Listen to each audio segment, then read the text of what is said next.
بسم اللہ الرحمن الرحیم۔ حضرت محمد صلی اللہ علیہ وسلم نے فرمایا، اللہ کا وعدہ ہے فجر اور عصر کی نماز کے بعد جو یہ تسبیح پڑھے گا 70 حج کے برابر ثواب اللہ خود دے گا اور 70,000 حاجتیں اللہ پوری فرمائے گا۔ محترم ناظرین، ہمارا آج کا وظیفہ ایک ایسی خاص تسبیح پڑھنے کا عمل ہے۔ اگر آپ اسے فجر اور عصر کی نماز کے بعد پڑھتے ہیں تو اللہ تعالیٰ آپ کو 70 حج کے برابر ثواب دے گا اور آپ کی 70,000 حاجتیں پوری کرے گا۔ حضرت محمد صلی اللہ علیہ وسلم نے فرمایا کہ اگر کوئی شخص تنگ دستی میں ہے، ان کلمات کو اپنائے۔ اگر کوئی دل کی الجھن میں پڑتا ہے تو اللہ تعالیٰ اس کے دل کو سکون عطا کرتا ہے۔ اگر کوئی حج کی تمنا رکھتا ہے اور وسائل نہیں تو یہ تسبیح پڑھے اور دیکھیں کہ کس طرح رب العزت اس پر اپنا فضل فرماتا ہے۔ اللہ کے نبی نے وعدہ فرمایا، جو یہ کلمات ادا کرتا ہے اللہ اسے وہ ثواب عطا کرتا ہے جو 70 حج کرنے والے کو دیا جاتا ہے۔ حج کا مقام، حج کا جگہ، حج کی دعاؤں کی قبولیت، سب کچھ اس بندے کو عطا ہو جاتا ہے جو یہ کلمات پڑھتا ہے۔ محترم ناظرین، اللہ تعالیٰ نے انسان کو اس دنیا میں ایک مقصد کے لیے بھیجا ہے، اپنے رب کو پہچاننے، اس کی بندگی کرنے اور اس کی یاد میں زندگی بسر کرنے کے لیے۔ دنیا کے تمام مغاشل، دولت، شہرت، عہدے، کامیابیاں سب فانی ہیں، مگر جو دل اللہ کی یاد سے آباد ہیں وہی دل حقیقت میں زندہ ہے۔ قرآن مجید میں اللہ تعالیٰ فرماتا ہے، اللہ بذکر اللہ تطمئن القلوب، خبردار اللہ کے ذکر سے ہی دلوں کو سکون ملتا ہے۔ یہ آیت انسان کے روحانی وجود کا راز کھول دیتی ہے۔ انسان کے دل کو نہ دولت سے سکون ملتا ہے، نہ شہرت سے، نہ دنیاوی کامیابیوں سے۔ سبحان اللہ رحمدہ کہنے سے 100 گنا مٹا دیے جاتے ہیں، چاہے وہ سمندر کی جھاگ کے برابر کیوں نہ ہو۔ اب سوچئے وہ ذکر جو فجر اور عصر کے بعد کیا جائے اور جس کے بدلے رب 70 حج کا ثواب دے اور 70 حاجتیں پوری کرے، اس کے ذریعے بندے کے گناہ کیسے باقی رہ سکتے ہیں؟ اللہ تو غفور الرحیم ہے، یعنی بخشنے والا، مہربان ہے۔ ناظرین، ذکر ثواب حاصل کرنے کا ذریعہ نہیں بلکہ ایمان کو تازہ رکھنے کا عمل ہے۔ نبی کریم صلی اللہ علیہ وسلم نے فرمایا، مَثَلُ الَّذِي يُذَكَّرُ رَبَّهُ وَالَّذِي لَا يَذَكَّرُ رَبَّهُ مَثَلُ الْحَيِّ وَيُمِيتُ۔ جو شخص اپنے رب کا ذکر کرتا ہے وہ جو نہیں کرتا، اس کی مثال زندہ اور مردہ کی طرح ہے، یعنی ذکر کرنے والا زندہ دل رکھتا ہے، اس کی روح روشن ہوتی ہے، اس کے دل پر نور برستا ہے، جبکہ غافل دل مردہ ہوتا ہے۔ فجر اور عصر کے بعد کا ذکر گویا روح کی غذا ہے۔ جیسے جسم کے لیے سانس ضروری ہے، ویسے ہی روح کے لیے ذکر ضروری ہے۔ جو بندہ دن میں 2 بار صبح اور شام اپنے رب کو یاد کرتا ہے، اس کی زندگی نور سے بھر جاتی ہے۔ اللہ کی رحمت ہمیشہ ان جگہوں پر نازل ہوتی ہے جہاں اس کا ذکر کیا جاتا ہے۔ حدیث میں آتا ہے، جب لوگ اللہ کا ذکر کے لیے جمع ہوتے ہیں تو فرشتے انہیں گھیر لیتے ہیں، رحمت ان پر چھا جاتی ہے، سکینت ان کے دلوں میں اترتی ہے اور اللہ ان کا ذکر اپنے پاس فرشتوں میں فرماتا ہے۔ یہی کیفیت اس شخص پر بھی اترتی ہے جو اکیلا بیٹھ کر فجر اور عصر کے بعد اپنے رب کو یاد کرتا ہے۔ فرشتے اس کے گرد حلقہ بنا لیتے ہیں، رحمت اس پر نازل ہوتی ہے اور اس کا دل سکون سے بھر جاتا ہے۔ وہ لمحے انسان کی زندگی کے سب سے قیمتی لمحے بن جاتے ہیں جب دل دنیا سے کٹ کر رب کی محبت میں جڑ جاتا ہے۔ دنیا کے اس ہنگامہ خیز دور میں جہاں ہر طرف پریشانیاں، خوف، حسد، بیماری اور تنگ دستی چھائی ہوتی ہے، وہاں وہ بندہ کتنا خوش نصیب ہے جو روزانہ فجر اور عصر کے بعد چند دفعے اپنے رب کے لیے نکال لیتا ہے۔ وہ لمحے اس کے لیے دنیا اور آخرت کی کامیابی کی ضمانت بن جاتے ہیں۔ اس کا دل مطمئن، روشن، روح گناہوں سے معاف، حاجتیں پوری اور سب سے بڑھ کر رب اس سے راضی ہو جاتا ہے۔ یہ ذکر صرف الفاظ نہیں، یہ ایک تعلق ہے بندے اور خالق کے درمیان، ایک زندہ رشتہ، اور جب یہ رشتہ مضبوط ہو جاتا ہے تو پھر زندگی کے طوفان بھی نقصان نہیں پہنچا سکتے۔ اللہ تعالیٰ ہمیں بھی ان خوش نصیب بندوں میں شامل فرمائے جو فجر اور عصر کے بعد اپنے رب کا ذکر کرتے ہیں، اس کے وعدوں پر یقین رکھتے ہیں اور اس کے فضل و کرم سے اپنی دنیا اور آخرت سنوار لیتے ہیں۔ آمین یا رب العالمین۔ تو ناظرین، یہ تسبیح یا کلمات آپ کو اللہ کے قریب کر دیتے ہیں، یہ آپ کی دعاؤں کی کنجی بن جاتے ہیں، یہ آپ کی بند دعاؤں کو کھول دیتے ہیں۔ یہ وہ عمل ہے جس سے آپ کو رسول صلی اللہ علیہ وسلم کی شفاعت نصیب ہوتی ہے۔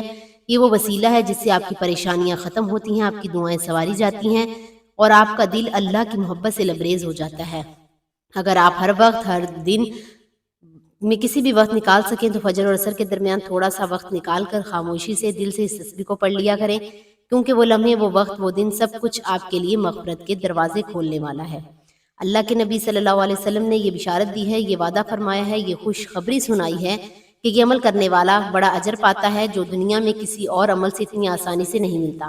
یہ کلمات کوئی مشکل نہیں، کوئی لمبی دعائیں نہیں، یہ وہ پاکیزہ کلمات ہیں جو آپ کو نبی کریم صلی اللہ علیہ وسلم کی یاد دلاتے ہیں، اور جب آپ نبی کریم صلی اللہ علیہ وسلم کو یاد کرتے ہیں تو اللہ تعالیٰ آپ کو یاد کرتے ہیں۔ آپ صلی اللہ علیہ وسلم پر سلام بھیجتے ہیں تو اللہ تعالیٰ آپ پر سلامتی نازل فرماتے ہیں۔ جب آپ یہ چند الفاظ دہراتے ہیں تو اللہ کے فرشتے آپ کے لیے دعائیں کرنے لگتے ہیں۔ یہ کلمات آپ کو پاک کرتے ہیں، آپ کے گھروں کو نور سے بھر دیتے ہیں، آپ کی نسلوں کے لیے برکت کا ذریعہ بن جاتے ہیں۔ بند راہیں اللہ کھول دیتا ہے، غیب سے روزی دیتا ہے، اور وہ سب کچھ دیتا ہے جس کا آپ نے تصور کیا ہوتا ہے۔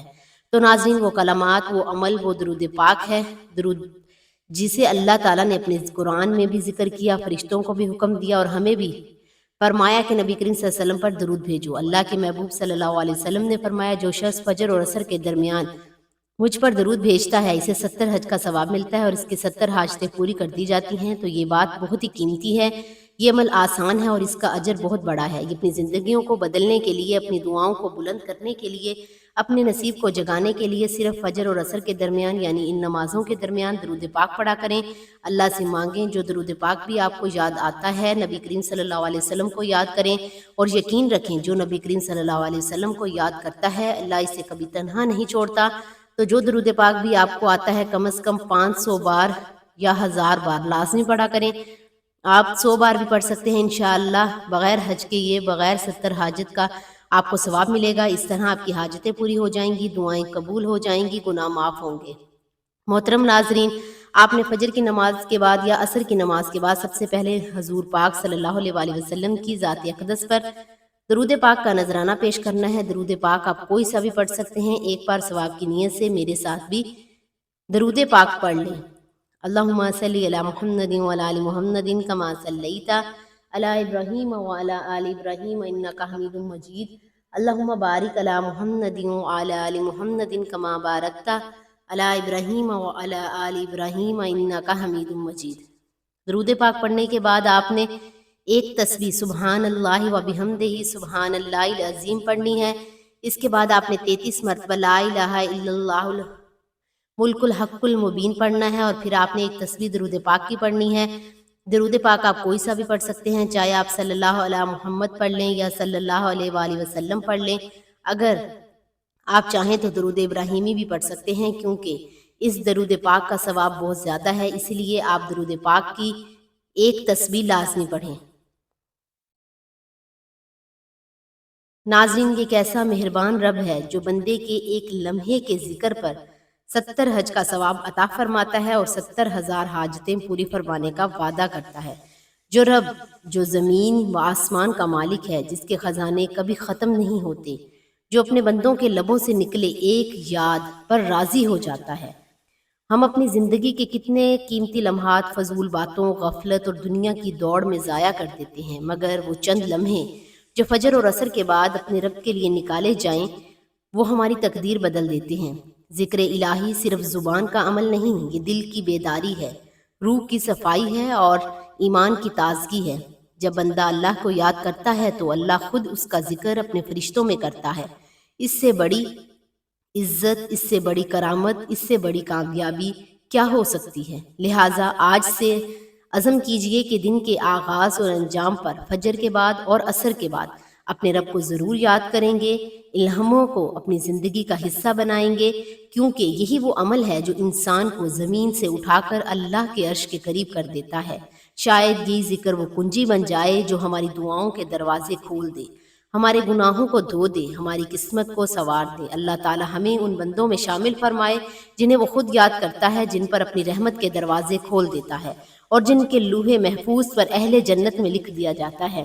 آمین یا رب العالمین۔ میری دعا ہے کہ اللہ تعالی ہم سب کو نیک اعمال کرنے کی توفیق عطا فرمائے۔ اللہ تعالی میرا سنانا اور آپ کا سننا اپنی پاک بارگاہ الہی میں قبول و منظور فرمائے، جو مانگا مقدر فرمائے، جو نہیں مانگ سکے بن مانگے عطا فرمائے۔ آمین ثم آمین۔ ناظرین، آپ سے گزارش ہے کہ اپنی رزق میں برکت، وسعت اور کشادگی کے لیے اللہ تعالیٰ کے 99 ناموں میں سے ایک نام لکھ کر کمنٹ سیکشن میں ضرور شیئر کریں۔ اللہ تعالیٰ ہم سب کا حامی و ناصر ہو۔ آمین۔ جزاک اللہ۔